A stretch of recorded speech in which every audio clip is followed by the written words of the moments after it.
बंगाल 2026 चुनाव के इस विश्लेषण में हम समझेंगे कि एक अजेय राजनीतिक किला आखिर कैसे ढह गया।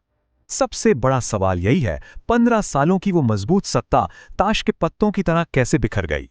सच तो यह है कि ये गिरावट अचानक नहीं हुई। जनता का भरोसा एक दिन में नहीं, धीरे धीरे टूटा।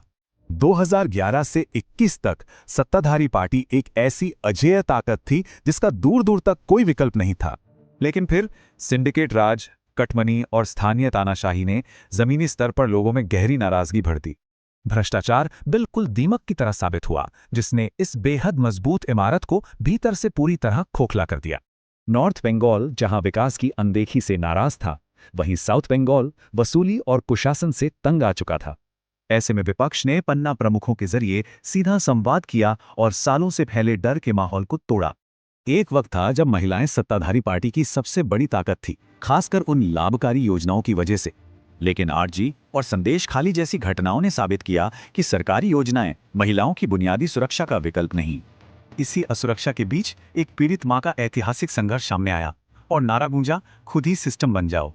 रत्ना देवनाथ ने एक मां के दर्द को बड़े बदलाव में बदला और पानीहाटी सीट से ऐतिहासिक जीत दर्ज की। खैर, बात सिर्फ महिलाओं की नहीं थी। कई अन्य सामाजिक वर्गों ने भी पुराने नेतृत्व की जगह नए विकल्प चुने।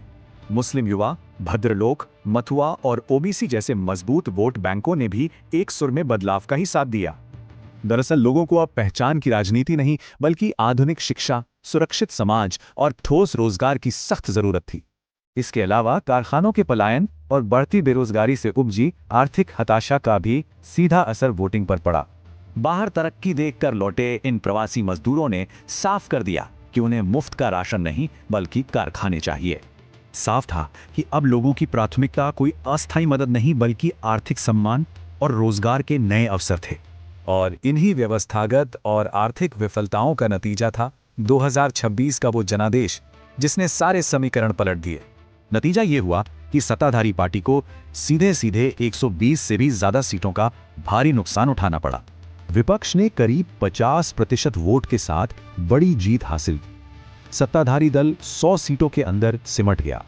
अब नई सरकार के सामने बंद कारखानों को चालू करने और सिंडिकेट राज खत्म करने जैसी कई बड़ी चुनौतियां हैं। क्या नया नेतृत्व वाकई राज्य का भविष्य बदल पाएगा, या ये सिर्फ सत्ता परिवर्तन का एक और चक्र साबित होगा?